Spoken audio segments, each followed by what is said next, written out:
Hello everyone, welcome back. In this particular video, we're going to talk about the chemistry of amides. Amides are the least reactive of all carboxylic acid derivatives. And so their reactions are sort of limited because these are the least reactive. It is difficult to convert them into like other carboxylic acid derivatives. In fact, other carboxylic acid derivatives, which are more reactive than amides, are easily converted into amides through various reactions. As far as the preparation of amides go, the most straightforward and the easiest way to synthesize amides is starting from an acid chloride. So when you react an acid chloride with an excess of amine, and the nature of the amine is different. So we have the acid chloride, and when the acid chloride reacts with, let's say, excess ammonia, that would give you a primary amide as the product. Or if the acid chloride reacts with a primary amine, it would give you a secondary amide as your product. And the reaction of an acid chloride with a secondary amine would give you a tertiary amide as your side product. Now, the need for the excess amine in this reaction is to quench the HCl side product that's formed. So the reaction here generates hydrochloric acid as a side product, and the excess amine is useful to quench that hydrochloric acid. I'm going to demonstrate that by using one mechanism for the synthesis of the secondary amide starting from an acid chloride and a primary amine. So let's look at that mechanism. So like any other nucleophilic acyl substitution that occurs under basic or nucleophilic conditions, because amines are strong nucleophiles, the mechanism of this reaction starts with the attack of the amine nitrogen. Okay, the amine nitrogen can use its lone pair to do a nucleophilic attack on the acyl carbon. Simultaneously, the pi bond is pushed up to the oxygen atom, and this is going to bring us to the next intermediate where we have the tetrahedral intermediate essentially. So we have the RCO, Cl, and we have the nitrogen with R prime, and there are two hydrogens on this nitrogen and a formal charge on that nitrogen. Once the tetrahedral intermediate is formed, again, the mechanism follows the regular course where the tetrahedral intermediate collapses. So the oxygen brings down its lone pair to reform the double bond between the acyl carbon and the acyl oxygen. Simultaneously, a leaving group is kicked out, and the chloride here is the best leaving group. And that's going to bring you to the next intermediate where we have the protonated amide. So we're going to have the nitrogen here with a lone pair. The oxygen has two lone pairs, no charge, plus a chloride. Now, under these conditions here, this is where the second equivalent of the amine comes in. Okay, so once we get to this intermediate, so we have the chloride, the second equivalent of the amine that comes in, and it acts as a base to deprotonate the amide nitrogen. Okay, to deprotonate the amide nitrogen, and this gives us the amide, which is the neutral molecule,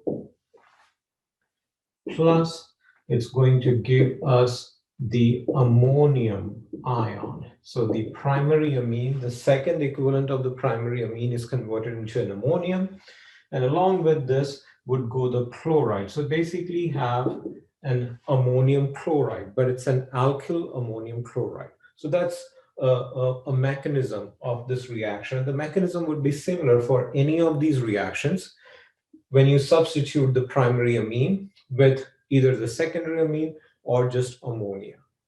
Okay, so that's the synthesis of amides starting from acid chlorides. Next, we will look at the reactions of amides, and we'll start with the hydrolysis of amides. Now, the hydrolysis of amides, like other carboxylic acid derivatives, is the reaction with water. And what this reaction does is it converts the amide into the parent carboxylic acid and the amine. So that means the carboxylic acid that was used to synthesize the amide and the amine that was used. Now, the amine under these conditions usually shows up as a salt in the end. And we will look at it mechanistically to see how this happens. Now, these reactions, in fact, almost all reactions of amides, they need some forcing conditions. You will have to like heat the reaction to get it moving or to have it occur at an appreciable rate. Otherwise, these reactions are really slow, which again is related to the extreme stability of this amide bond. Okay. Now, the hydrolysis reaction itself can be affected under both acidic or basic conditions. That means the reaction can be done under using an acid, or you could use a base for doing this reaction. Now, under acidic conditions, the general scheme of the reaction would be an amide, and I've used the case of a primary amide here. So a primary amide undergoing hydrolysis, so H3O plus hydronium ion, we are trying to represent H plus and water here. So there's acid, there's water present, and when we heat it, it will become the carboxylic acid. And notice the amine part, which is the NH2, that would come out as an ammonium, like a salt. Okay. Now, to make a primary amide, the amine that we use is just ammonia, but ammonia is not what you get under these conditions of the product. You get the salt. Now, overall, what we're doing here in this particular reaction is we are breaking this bond between the acyl carbon and the amide nitrogen. And we are adding a hydroxyl group to the acyl carbon to get the carboxylic acid. And we are adding a proton or a hydrogen to the amine part to get ammonia. But because we are under acidic conditions, the ammonia molecule shows up as an ammonium in the end. If you use the same conditions on a secondary amide, now our products are going to be the carboxylic acid and the primary amine salt, or the primary ammonium salt, like an alkyl ammonium salt. And again, what we're doing is we're breaking this bond between the acyl carbon and the amide nitrogen, and we add a hydroxyl group to the acyl carbon. That gives us the carboxylic acid. The amine part, or the nitrogen part of this amide, that picks up a hydrogen to become the primary amine, but because we are under acidic condition, it gets protonated to give us the alkyl ammonium salt. Let's look at a mechanism of this reaction to see how we get the carboxylic acid and the ammonium salt under these conditions. We'll use the hydrolysis of the primary amide to work through the mechanism, but the same mechanism would apply to secondary amides and tertiary amides. Now, if we use a tertiary amide, something that I've not shown here, you will still get a carboxylic acid, and you're going to get a dialkyl ammonium salt, because the tertiary amide is made from a secondary amine. So that would become a dialkyl ammonium salt. Let's look at the mechanism, and that would clear up some of this. So the mechanism of amide hydrolysis under acidic conditions, okay, under acidic conditions, this starts with a protonation, like any other reaction of carboxylic acid derivatives or any other reaction involving carboxylic acid derivatives. So when you have the amide in presence of acid, we are representing that by the hydronium ion, because that has the proton and it has water molecule in it. Although we have the nitrogen here, it is still the acyl oxygen, which is more nucleophilic and more basic, even for an amide. And so what happens is the acyl oxygen gets protonated under these conditions. Okay, that's where the reaction starts, or the mechanism starts. And that would give us the protonated amide molecule. Okay, that gives us the protonated amide molecule. There's no positive charge there. There's only a lone pair of that nitrogen. And once we get this protonated amide, you're going to make water along with this, but we are doing a hydrolysis, so there is excess water present here. Water molecule comes and attacks the acyl carbon. So very similar to all of the other reactions that we've seen for hydrolysis under acidic conditions. Attacks the acyl carbon, the double bond opens up, and that will give us, these are equilibrium arrows, acid-base reactions. So that would give us what is similar to a tetrahedral intermediate. So we'll get a hydroxyl group here. We'll have NH2.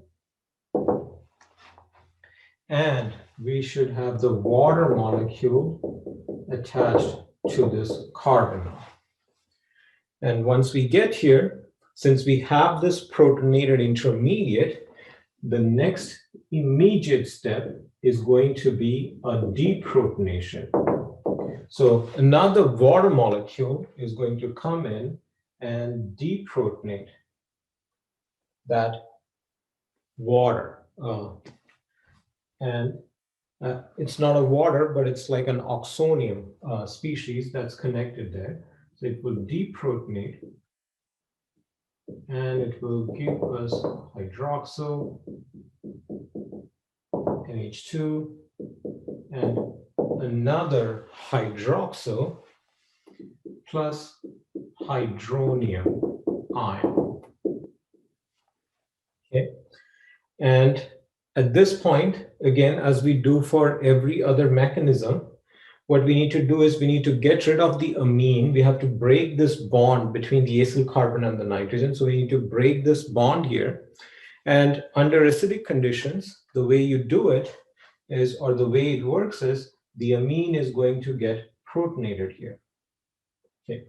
Now again, as I always mention, when you get to an intermediate like this, there are 3 heteroatoms here, 2 oxygens and the nitrogen. They all have lone pairs on them. And in principle, any of them can get protonated. Whenever one of the hydroxyl group gets protonated, we're actually going back to the previous intermediate here. But when the amine nitrogen gets protonated, we move forward. Okay, so another acid-base reaction here. And that would give us the RCOH.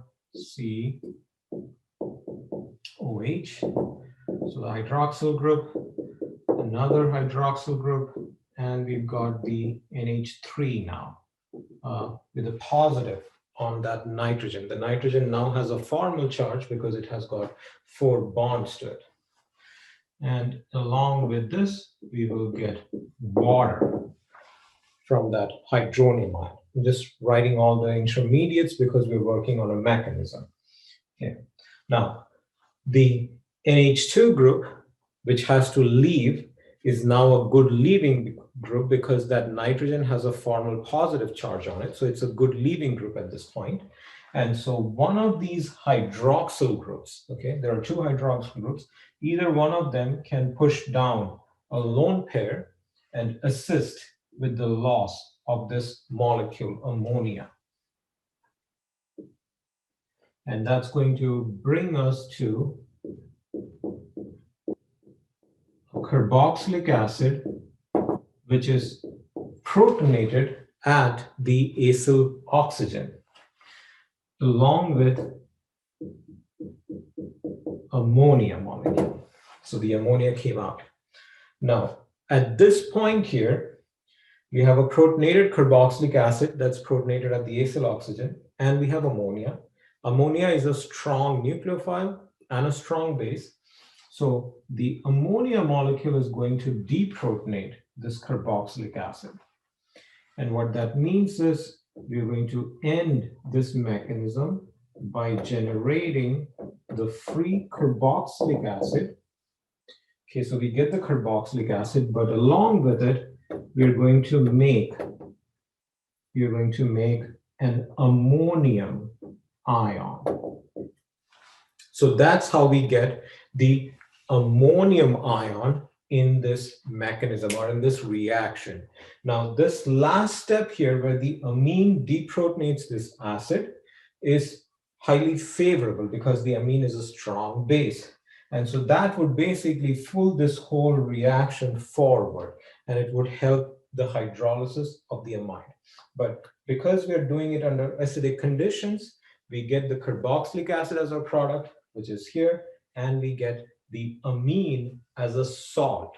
It is the ammonium salt that is formed. Okay, so that's the mechanism of an amide hydrolysis under acidic conditions. Next, we're going to look at the same mechanism or the mechanism of a hydrolysis under basic conditions. Now, amides can also be hydrolyzed under basic conditions. When an amide undergoes hydrolysis under basic conditions, and I'm exemplifying this by using sodium hydroxide here, which is a strong base. So we have sodium hydroxide, that's a strong base. So when an amide undergoes hydrolysis under basic conditions, you initially get the carboxylate as the product along with the amine. So it is the ammonia that's formed here. So we're not making an ammonium salt, but we're making amine. But because we are at the carboxylate salt here, which is the conjugate base of the carboxylic acid, to get the carboxylic acid, we'll have to do a protonation or an acidic workup. We'll have to add acid to this reaction. And when we do that, the carboxylate is going to convert to the carboxylic acid, but simultaneously, the amine, the free amine, will get converted into the ammonium salt. Okay, so if we just do a basic hydrolysis, our product is going to be the carboxylate plus the amine. But if you follow it up with an acidic workup, then you're going to get the carboxylic acid and the ammonium salt. Let's look at a mechanism to see how this reaction works. Now, since this reaction is under basic conditions, the mechanism of this reaction, the first step in the mechanism of this reaction is going to be a nucleophilic attack, unlike protonation, because we are not under acidic conditions here. So under basic conditions, like every other reaction that we've seen, the first step is going to be a nucleophilic attack. And so the hydroxide, which is a nucleophile and is the base under these conditions, would come and attack the acyl carbon. That would open up the carbon-oxygen double bond here to bring us to the tetrahedral intermediate. So we're going to get the tetrahedral intermediate along with the hydroxide attached here. Now, from this particular tetrahedral intermediate, it will collapse. And when it collapses, it can kick out the hydroxide or it can kick out the amide. Now, the amide should be the weaker leaving group. It's not a good leaving group, okay, compared to the hydroxide. But whenever the amide leaves under these conditions, we are going to get the carboxylic acid. I'm going to write out this oxygen-hydrogen bond. We're going to get the carboxylic acid plus we're going to get NH2 minus, like an amide ion, amide anion here. Now this amide anion, it is a really strong base, and so when you have acid around, the carboxylic acid is formed. What the amide is going to do is it's going to deprotonate the carboxylic acid, and that would bring us to the carboxylate plus ammonia. So that's how we get the carboxylate plus ammonia in the first step. Okay, so this is the carboxylate, which is the conjugate base of a carboxylic acid. And so that's all step one. And essentially in step two, we do an acidification. We add acid to this. And so the carboxylate can get protonated under these conditions. And that would give us the carboxylic acid.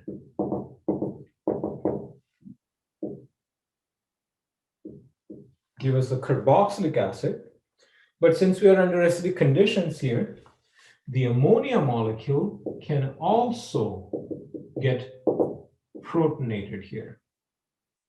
So that will pick up another proton, that would get another proton, and the ammonia molecule would be converted into the ammonium ion here. So that's how, when you do the acidification step, the second step, you get the carboxylic acid plus the ammonium ion as your final product under these conditions. So the initial basic hydrolysis gives you the carboxylate.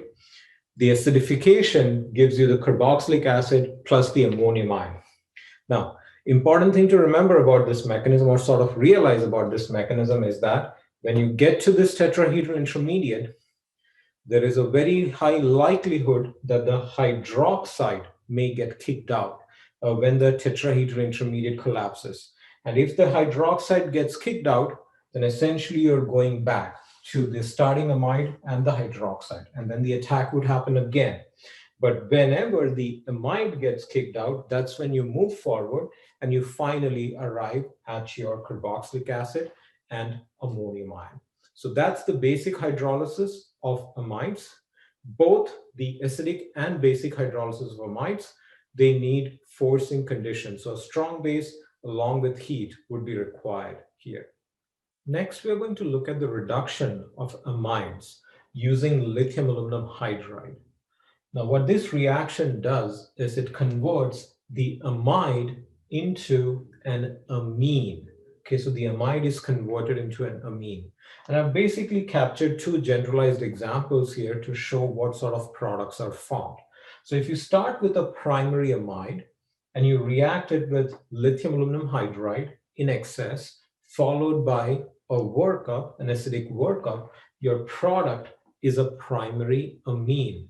So notice that the acyl carbon here, the acyl carbon is completely reduced. We've added two hydrogens to that acyl carbon.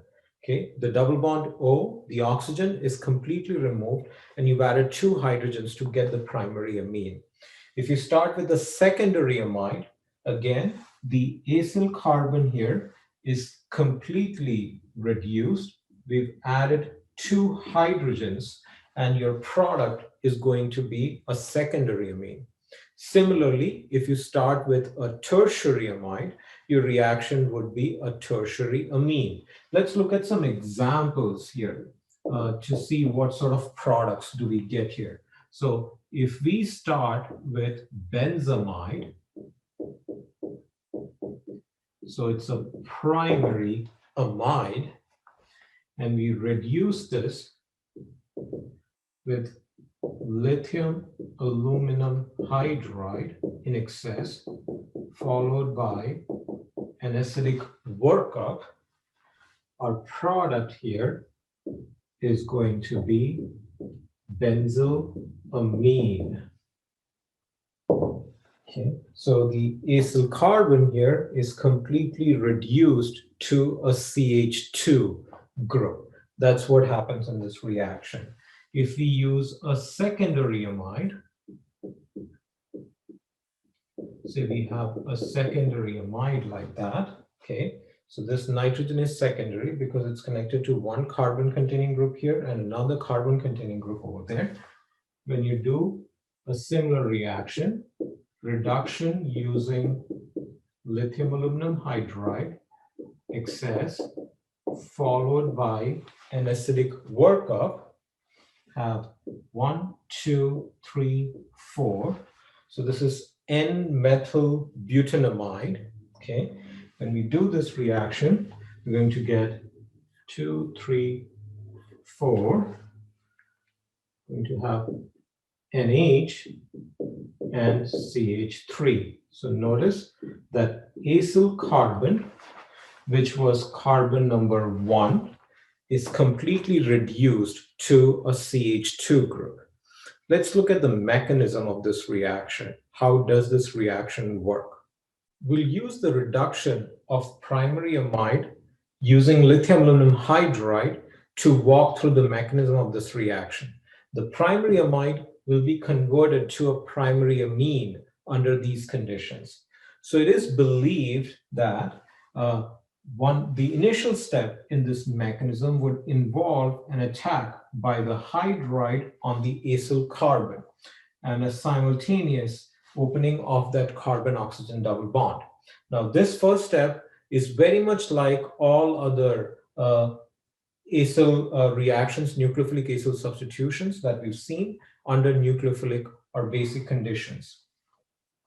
Now, once this reaction happens, you're going to get the tetrahedral intermediate as the product. So we'll have the NH2 and we'll have a hydrogen over here. And under these conditions, this oxygen with the negative charge, it is very likely that it is coordinated to the aluminum that you get from this first step. Okay, so it may not be like a free intermediate like this, and this is possible in every reaction that we've seen so far. Okay, so the oxygen could be coordinated to like an aluminum species. So it could be like some aluminum with hydrogens, n number of them, let's say. It could be 2 hydrogens, it could be 3 hydrogens, some n number of hydrogens. But the key is that the oxygen has an interaction with the aluminum. Now, in most other cases, what we've seen is that this oxygen, it comes down, the tetrahedral intermediate collapses, and it kicks out the leaving group. In case of amides now, the oxygen that's connected to the aluminum is actually a better leaving group than the nitrogen itself or the amide itself. And the nitrogen here has a lone pair on it as well. So once the tetrahedral intermediate forms, what is possible is that the nitrogen can use its lone pair to form a double bond with the acyl carbon with the simultaneous loss of this oxygen atom. And this lone pair, the bond here could become a lone pair on the oxygen. It could make a bond with the aluminum, make a multiple bond with the aluminum. Any of those things are possible. But in the end, what we are going to get here is a species which is an iminium ion. So we're going to get an NH2 with a positive charge on it. That's an iminium ion. Okay, that's an iminium ion. So that's like an imine. We saw that intermediate when we were working with the imine chemistry. And under these conditions where there is excess lithium aluminum hydride, the iminium ion, as it is formed, it is immediately reduced by another molecule of lithium aluminum hydride. So this can go and attack that carbon, and the double bond would open up. And that would bring us to an amine here. We have 2 hydrogens here, and we have an NH2 with a lone pair. So we get the NH2 in the first step. Now, the second step of the reaction here, this involves an acidification. So it is very likely that after this second step, your amine is going to end up as an ammonium ion. When you're trying to remove all the lithium-based side products from this reaction, your amine is going to end up as an ammonium salt. And so you might have to do another treatment with a base as a third step to get your amine back, to recover the free amine here. that will be required, okay, because you have the amine, and when you do the acidification, the amine would get protonated to give you the ammonia. And to get the amine back, you'll have to treat it with a base to get the free amine. So that's the reduction of amides using lithium aluminum hydride, which converts the amide into an amine. The nature of the amine formed depends on the nature of the starting amide in this particular reaction. So those are all the reactions of amides that we'll be covering in this video. I hope you like the discussion. Bye.